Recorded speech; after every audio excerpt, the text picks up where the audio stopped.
7:05 amigos, vamos a otro tema muy importante porque se cumple un año del aumento salarial y queremos retomar estas declaraciones del presidente de la República, Nicolás Maduro. Y estoy de acuerdo, aprobado, vamos a salarizar los bonos que entregamos a la clase obrera. Y ustedes proponen que se coloque el salario mínimo base de los trabajadores en medio petro, aprobado, estoy de acuerdo. Y eso impacte todas las tablas salariales hacia arriba, aprobado. Bueno amigos, palabras de Nicolás Maduro, presidente de la República, hace un año a propósito del ingreso de los trabajadores venezolanos. Y vamos a conversar ahora con Jacobo Torres, coordinador de la Central Bolivariana Socialista de Trabajadores y Trabajadoras. Jacobo, un gusto tenerte por acá. Buenos días. Buenos días, hermano. Un gran placer. Jacobo, evidentemente, bueno, en un año cambian mucho las cosas. Así ha sido en el plano económico, por ejemplo, en Venezuela. Y las necesidades de los trabajadores son evidentes con respecto al tema del ingreso. Muchos dicen en su análisis que prácticamente todo está dolarizado, menos el ingreso. ¿Cómo ves, qué opinas tú de esa aseveración, por ejemplo? Porque, ¿cómo analizar, por ejemplo, ante esta coyuntura económica, el esfuerzo que ha hecho el sector público y el sector privado? Porque al final estamos hablando del trabajador, esté donde esté. Bueno, mira, la verdad que el tema es bastante complejo, ¿no? Uh-huh. Primero porque nosotros seguimos sometidos a un bloqueo muy feroz, muy fuerte, con 928 sanciones que en lo económico terminan, por supuesto, vulnerando no solamente el salario, sino toda la economía en general, y eso tiene que ver el caso pues, de la dolarización forzosa a la que nos han llevado durante los últimos años, ¿no? Lo segundo tiene que ver, pues, por supuesto, con ya no solamente el tema del salario, como concepto, sino que tiene que ver con todos los ingresos que hoy perciben los trabajadores. No te olvides que durante la pandemia se redujo pues muchísimo la actividad en el país, y que eso obligó, reconocido por el propio presidente Nicolás Maduro, a que la gente buscara alternativas económicas a su situación, que es lo que hoy conocemos como el movimiento de emprendedores, ¿no? O sea, la gente de alguna manera ha buscado la manera de rebuscarse, pues, como decimos popularmente, ¿no? Y luego, pues, ha tenido que ver con la propia situación del país, pues, en términos de la necesidad de levantar la producción y en términos de enfrentar al dólar criminal, que extrañamente, pues, es el único país donde todavía seguimos dependiendo del dólar cuando se está derrumbando la economía mundial. Fíjate, ¿qué se está haciendo en este momento? Por ejemplo, sabemos que hay unas mesas de trabajo, que el tema está en análisis. ¿Cómo evalúas tú en este momento la comunicación entre el sector público y el sector privado y las formas posibles de mejorar el tema salarial, el tema del ingreso que obtienen los trabajadores por lo que hacen? Bueno, mira, primero eso es una lucha cotidiana de quienes pretendemos dirigir la clase obrera, y te puedo dar fe, Eduardo, de que esa ha sido una de las preocupaciones fundamentalísimas de nuestro presidente, de ver no tanto llamarlo aumento salarial, que es lo que todo el mundo automáticamente plantea, sino ajustar el salario y elevar su capacidad adquisitiva. Ahora, creo que el presidente sanamente ha intentado resolver el tema, pero sin falsas expectativas. Es decir, nosotros hemos cometido el pecado, hermano, de seguir pensando como en los tiempos de la renta petrolera. Entonces, los que piden indexación está basándose precisamente en unos ingresos que no tenemos.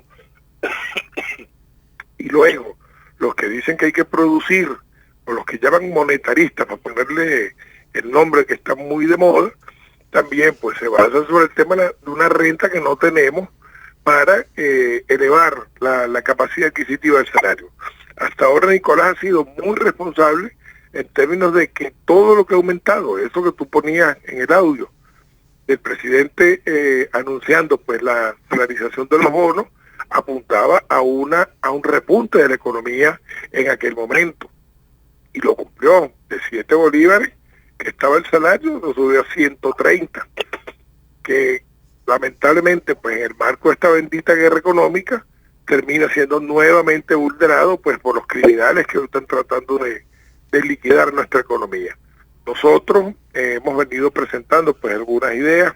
Hoy está discutiendo toda la administración pública. Cuando te hablo de administración pública te hablo de maestros, trabajadores de la salud, trabajadores universitarios en todos sus niveles, trabajadores de la educación básica, en función de unificar, ya no un contrato marco como se hacía normalmente, sino unificar las convenciones colectivas en una sola, que nos permitan no solamente paliar la crisis, sino nos permitan la capacidad de recibir un emolumento suficiente para poder cubrir nuestras necesidades.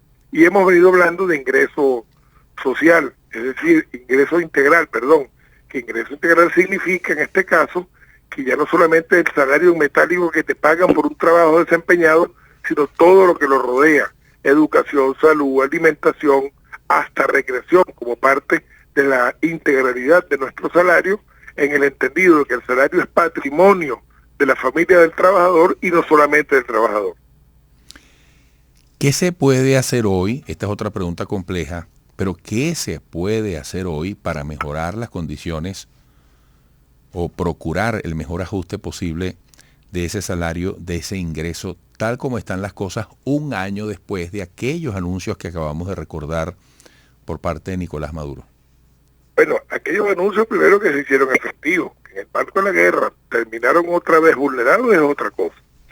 Y que por cierto se me olvidaba de que en el sector privado, pues que siempre hacen la comparación, el sector privado paga en dólares y paga más, es lo que la gente se plantea, pero resulta que eso no, a la larga no es salario, porque eso no imputa a ningún tipo de prestaciones sociales, vacaciones, etcétera, sino que responden se llama tiempo trabajado, tiempo pagado, simple y llanamente.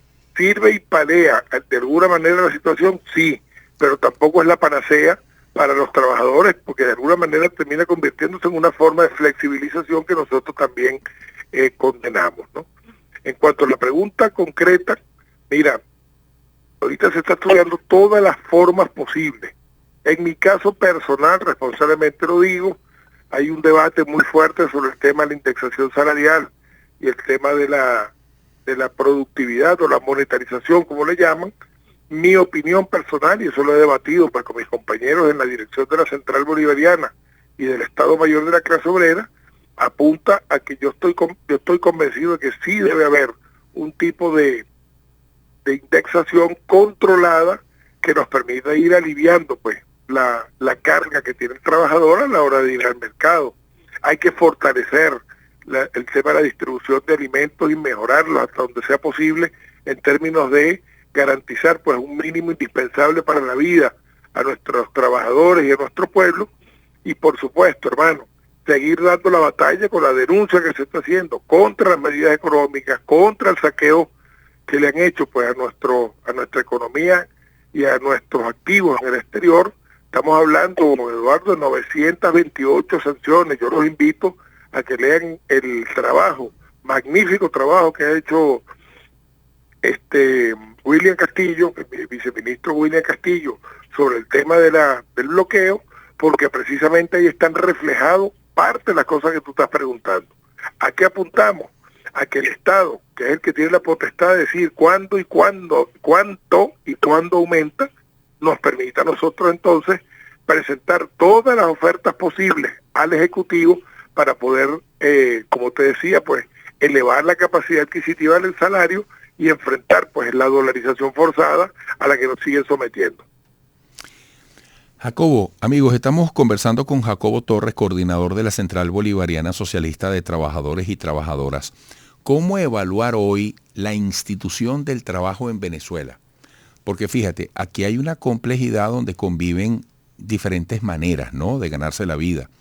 Tú lo decías, el emprendimiento, que además nació especialmente como una respuesta a las limitaciones de la pandemia que le complicaron aún más la situación a los trabajadores. Pero, ¿cómo está, y por eso yo siempre hablo del esfuerzo que se hace tanto en el sector público o en el privado, cómo está el interés del trabajador venezolano por cumplir un horario, cumplir unas obligaciones, sabiendo que eso que recibe a cambio por su trabajo, bueno, en muchos de los casos no es suficiente?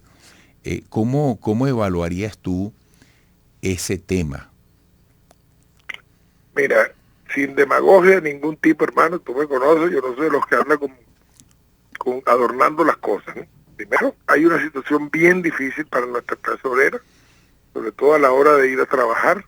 Sin embargo, creo que la gente ha cobrado conciencia, primero de su papel en la sociedad y en segundo lugar, mira, el hábito del trabajo es imposible que se le quite a un trabajador, sobre todo con años de servicio. Y eso lo he podido yo palpar en el sector eléctrico, que es uno de los sectores más golpeados, incluso por el debate que hay en el marco de la convención colectiva de los trabajadores del sector eléctrico. A pesar del esfuerzo que ha hecho el general en jefe Reverol de paliar pues toda esa situación, pues todavía sigue siendo bastante fuerte, aún, como te insisto, sabiendo el esfuerzo que hace el Ejecutivo por paliarlo. Pero cuando revisamos todos los sectores, eléctricos, petroleros, telecomunicaciones, etcétera, hay una mística y una conciencia de los trabajadores bastante fuerte. Ahora, ¿a qué se está ajustando?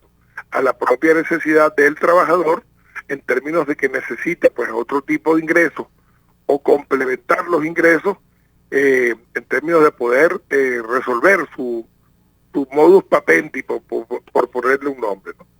Y a partir de allí sí te puedo decir hasta con admiración, que muchos trabajadores pues su angustia por llegar a su puesto de trabajo y tratar en lo posible pues de cumplir con sus obligaciones, por supuesto pues con lo que nos dejó de herencia la pandemia y el bloqueo, que es la necesidad también, acompañando la conciencia, pero con la necesidad por delante, pues. Entonces, por ejemplo, mucha gente cuestiona que en el sector educativo, en algunos casos se trabajan 3 días o 4 días a la semana, no completo, porque es más cara el traslado al puesto de trabajo que estar en su casa haciendo otra actividad económica. Bueno, hasta los padres y representantes con los maestros y los trabajadores se han puesto de acuerdo. No es que esté justificando la ausencia laboral, por si acaso, sino que la gente está buscando alternativas y nosotros somos parte de la consecución de esas alternativas.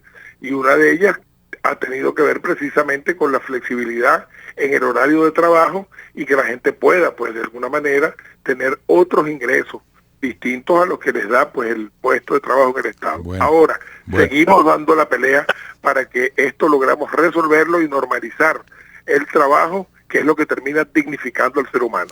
Bueno, Jacobo, hasta pronto. Muchas gracias. Gracias a ti, hermano. Jacobo Torres, coordinador de la Central Bolivariana Socialista de Trabajadores y Trabajadoras. Venimos después de la pausa.